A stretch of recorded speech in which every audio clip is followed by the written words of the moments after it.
Hi, today I'm going to show you how to take out the headliner in a W203 Mercedes C-Class sedan. These were built from 2001 to 2006. You'll notice this is a car that I picked through in the junkyard, so there's a couple things to note about this that I'm going to point out as we go along that obviously would be better if you had the battery hooked up. I'm going to start from the front and work my way back. So first I'm going to unscrew the sun visors and remove the sun visor caps. These are all T25 Torx. For the caps, you want to pop this tab out, and then that'll give you access to put your tool up through there and undo the screw. Next up, you want to remove these vanity lights. I'm going to use a pry tool, a little pick here actually, but you could use a pry tool. There's a little metal frame on the headliner that holds these in place and some clips. And then you're just going to pinch the connector and pull apart. It might be a little bit tough to do, but pull apart to take the light out.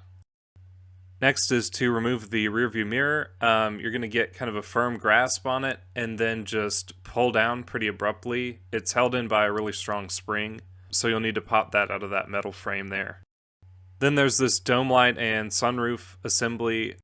This is also got held in by a little metal ring that's around the headliner, and some clips. So you'll just want to pry at that. Be careful not to deform the metal too much. Once that's down, you just want to disconnect all these connectors here. And here you also get access to the sunroof motor, so you can use that manually if it's broken. Next up, you'll need to remove the mirror bracket, which is also held in by these T25 screws. At this stage, I'm going to go ahead and pull back the weather stripping around the door, and then go ahead and remove the A-pillar trim as well. So for this, I'm just using a screwdriver. You can use a plastic pry tool, and I'm just pulling it all the way out in this car just to get it out of the way. But you can even pull it down and not even take it out all the way if you want to. And then this A-pillar is actually held in just by a series of metal clips. So you'll want to carefully just pop those clips out one at a time, and you should just be able to pull it out. Here's what the back side of that trim piece looks like, and that's where the metal clips kind of clip into place on those little plastic tabs. And it all kind of just fits back into place. Now you'll want to move back and start taking off the B-pillar trim. It's also held in by these slightly different style metal clips. What I did was I got behind one like this and just popped it out of there, collected it later. And there are 4 of these, 2 on the front, and then 2 that you'll access via the back seat.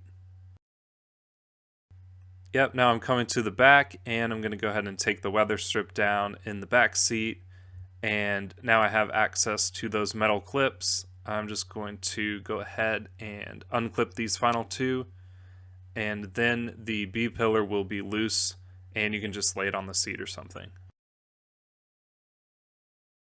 Next are going to be these interior grab handles. These are kind of weird. They have these plastic tabs that you'll need to pry out.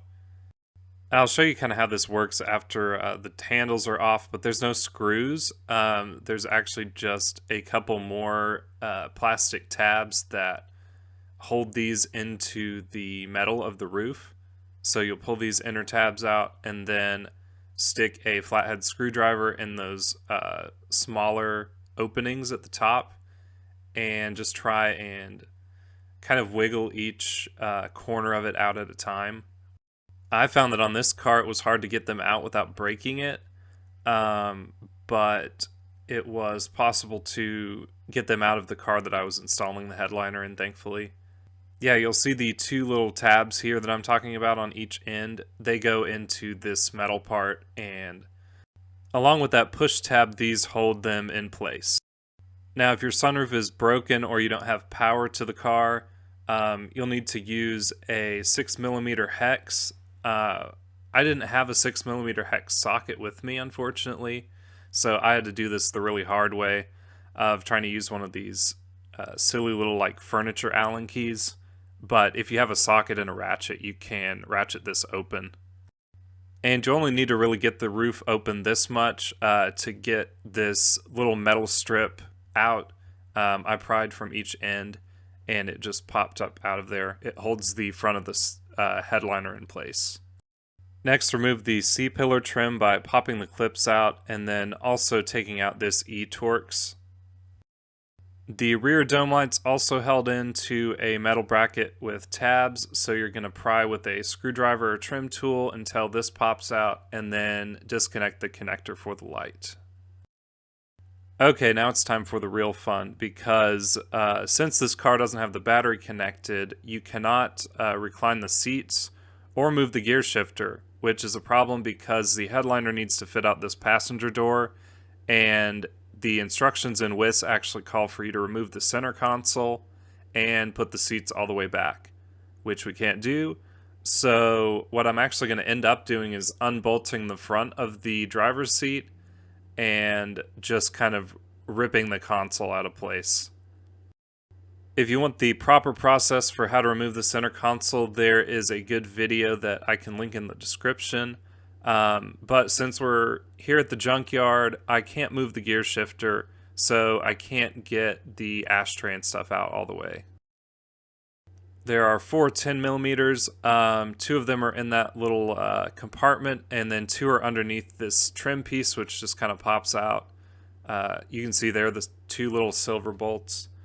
And then there's actually 2 more screws in front of the ashtray that you'll need to remove. Anyway, I was able to just rip the rest of it out, and you really only need that slot kind of in front of where the gear shift mechanism is to be able to fit the headliner out.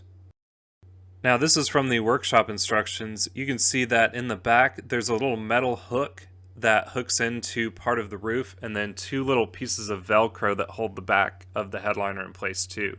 So you'll need to kind of move the headliner back once you get it out of place to release this clip and that Velcro. Around the sunroof area, the headliner slots into a groove here, and then there's actually a little metal tab holding it to the back part of the sunroof as well, so you'll need to actually pull it forward. Now that the headliner's down, you can also see that the wiring is glued to it. So what I did was went ahead and just pulled this wiring off of the headliner. The workshop instructions call for you to remove the trunk panel and unplug these things from the rear SAM, but I decided to do this instead. Basically what I ended up doing when I reinstalled the headliner was I just set the wiring back in place. I used a hot glue gun to glue it back down roughly where it was before, and was able to route all the connectors successfully, and everything was pretty nice. Once the wiring's all loose, you can start trying to contort this thing to fit it out of the car. I found that you want to have the rear driver door open and then the front passenger door open all the way. Move that back corner of the headliner as far out of the back door as you can.